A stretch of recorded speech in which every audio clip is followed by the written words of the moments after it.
হঠাৎ শুরু হলো চিরুনি তল্লাশি। একের পর এক ডেরা ঘিরে ফেলল শয়ে শয়ে পুলিশ কর্মী।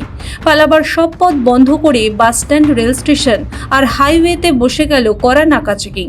লুকিয়ে থাকা বাংলাদেশি মুসলিম অনুপ্রবেশকারীদের উপড়ে ফেলতে এবার নজিরবিহীন মেগা অ্যাকশনে নামল গুজরাট সরকার। বুধবার রাজ্য জুড়ে একযোগে চালানো হলো অপারেশন ডেল্টা হান্ট। আর তাতেই মাত্র কয়েক ঘন্টার মধ্যে খাঁচায় বন্দী হলো শয়ে শয়ে অবৈধ বাংলাদেশি মুসলিম অনুপ্রবেশকারী। সবচেয়ে চাঞ্চল্যকর বিষয় হলো ধৃতদের জেরা করতেই সামনে এসেছে এক মারাত্মক তথ্য। এই অনুপ্রবেশকারীদের অনেকের কাছেই রয়েছে পশ্চিমবঙ্গের তৈরি সরকারি নথি। কারা অনুপ্রবেশকারীদের তৈরি করে দিল এই সরকারি নথি? জানতে তদন্ত আরও জোরদার করেছে গুজরাট পুলিশ ও গোয়েন্দা বিভাগ। রাজ্যে লুকিয়ে থাকা বাংলাদেশিদের ধরতে বুধবার কাকভোর থেকে গুজরাট জুড়ে একযোগে শুরু হলো মেগা অপারেশন। স্বরাষ্ট্রমন্ত্রী হর্ষ সাংভি গান্ধীনগরে একটি হাই ভোল্টেজ সাংবাদিক বৈঠক করে জানান, রাজ্য জুড়ে প্রায় ৬,২০০ মানুষের ওপর কড়া নজরদারি চালাচ্ছিল পুলিশ। তার থেকেই সন্দেহভাজনদের আটক করা হয়েছে। বুধবার সন্ধ্যা পর্যন্ত প্রাথমিক যাচাইয়ের পর মোট ৩৬২ জন বাংলাদেশিকে সম্পূর্ণ অবৈধ অনুপ্রবেশকারী হিসেবে চিহ্নিত করেছে গুজরাট পুলিশ। শুধু তাই নয়, আরও ৭৮০ জনের বেশি মানুষের ওপর এখনও তদন্ত চালাচ্ছে তারা। সেই জন্য রাতভর জারি ছিল তল্লাশি।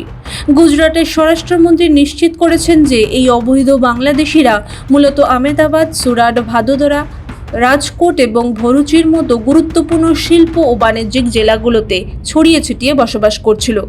পুলিশ অভিযানের খবর পেয়ে বুধবার ভোরে যখন অনেকেই রাজ্য ছেড়ে পালানোর চেষ্টা করে, তখন আগে থেকেই তৈরি থাকা পুলিশ কর্মীরা রেল স্টেশন ও হাইওয়ের চেকপোস্ট থেকে আরও 18 জনকে হাতে নাতে গ্রেফতার করে। এই গোটা অপারেশনের সবচেয়ে বড় সাফল্য এসেছে আহমেদাবাদ শহরে। সেখানে crime branch, economic offences wing, cyber crime এবং স্পেশাল অপারেশন গ্রুপ একযোগে ময়দানে নেমেছিল। শহরের দালিনিমডা, নারোল, নারোদা, সোলা, জুহাপুরা, সরখোজ এবং ওধব ও পিরানার মতো এলাকা থেকে ৩০০ জন সন্দেহভাজনকে আটক করা হয়েছে, যার মধ্যে ১৬৬ জনকে ইতিমধ্যেই অবৈধ বাংলাদেশি হিসেবে নিশ্চিত করেছে পুলিশ। শহরের পুলিশ কমিশনার GS মালিক জানিয়েছেন, এই ১৬৬ জনের মধ্যে ৯৫ জন মহিলা, ৪১ জন পুরুষ এবং ৩০ জন রয়েছে শিশু। তদন্তে জানা গিয়েছে, ধৃত পুরুষরা মূলত বিভিন্ন জায়গায় দিনমজুর বা শ্রমিকের কাজ করতেন। নারীরা একটি বড় অংশ স্পা এবং দেহ ব্যবসার মতো কাজে যুক্ত ছিলেন। ধৃতদের বেশিরভাগ ৮ মাস থেকে প্রায় ২ বছর ধরে অবৈধভাবে এই শহরে আস্তানা গেড়ে বসেছিল। कि जो लास्ट साल में हमने चंडोला तालाब में ऑपरेशन किया था, वो उस टाइम लोग भाग गए थे और कुछ उसमें से आकर अहमदाबाद के आसपास रहने लगे थे। ह्यूमन इंटेलिजेंस गैदर की, टेक्निकल इंटेलिजेंस गैदर की और कुल 300 से ज़्यादा शंकास्पद आदमियों को और औरतों को और बच्चों को राउंड अप किया। उसमें से 166 जितने अभी तक प्रस्थापित हुए हैं कि वो बांग्लादेशी हैं, वो गैर कायदेसर घुसनखोरी की थी और वो यहाँ पे इलीगल तरीके से रह रहे थे। बाकी 150 से ज़्यादा लोगों की अभी पूछपरछ चालू है। उन 166 में से काफ़ी ऐसे लोग भी हैं जिन्होंने इंडियन आधार कार्ड बनवाया था गलत तरीके से। अब पूछपरछ चालू है उन्होंने किसके मार्फते बनवाया था, और ये अभी तपास चालू है कि वो पैसा यहाँ से कैसे भेजते थे, यहाँ पे क्या क्या काम करते थे और कैसे वो लोग एंटर हुए इलीगल तरीके से। এবার আসা যাক সবচেয়ে বিস্ফোরক তথ্যে। এই অনুপ্রবেশকারীরা ভারতের বুকে বহাল তবিয়তে বসবাস করার সাহস পেল কোথা থেকে?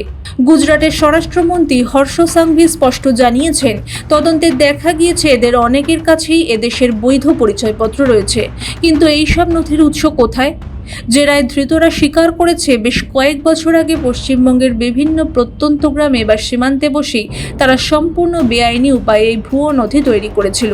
তৃণমূল জমানায় পশ্চিমবঙ্গে তৈরি সেই জাল কাগজপত্রের জেরেই তারা এতদিন ভারতের বুকে বুক ফুলিয়ে ঘুরে বেড়াচ্ছিল, বুড়ো আঙুল দেখাচ্ছিল জাতীয় নিরাপত্তাকে। গুজরাট সরকার শুধু এই অনুপ্রবেশকারীদের তাড়িয়ে থামেননি। সে রাজ্যের স্বরাষ্ট্রমন্ত্রী হর্ষ সাংভি স্পষ্ট ভাষায় অনুপ্রবেশকারীদের বিরুদ্ধে ডাবল ইঞ্জিন সরকারের কড়া নীতি ঘোষণা করেছেন। তিনি সাফ জানিয়েছেন, যারা এই অনুপ্রবেশকারীদের আশ্রয় দিয়েছে বা চাকরি দিয়েছে তাদের বিরুদ্ধে কঠোর আইনি পদক্ষেপ নেবে। এই স্পেশাল পুলিশ টিম এখন সমস্ত বাড়িওয়ালা ও কারখানা মালিকদের সন্ধান করছে। প্রশাসনের তরফ থেকে আগেই সতর্ক করা হয়েছিল যে পুলিশ ভেরিফিকেশন ও সঠিক নথি যাচাই ছাড়া কাউকে কাজে রাখা বা ঘর ভাড়া দেওয়া যাবে না। যে সমস্ত শিল্প সংস্থা বা কারখানা নিয়ম ভেঙে এদের সস্তায় খাটিয়েছে, এবার তাদেরও কড়া শাস্তির মুখোমুখি হতে হবে। উল্লেখ্য, আহমেদাবাদ শহর থেকে গত 2025 সালেও প্রায় 465 জন অবৈধ বাংলাদেশিকে চিহ্নিত করে বাংলাদেশে ফেরত পাঠানো হয়েছিল। আবার 2026-এর জুনে শুরু হওয়া এই অপারেশন ডেল্টা হান্ট ফের একবার তছনছ করে দিল অনুপ্রবেশকারীদের ডেরা।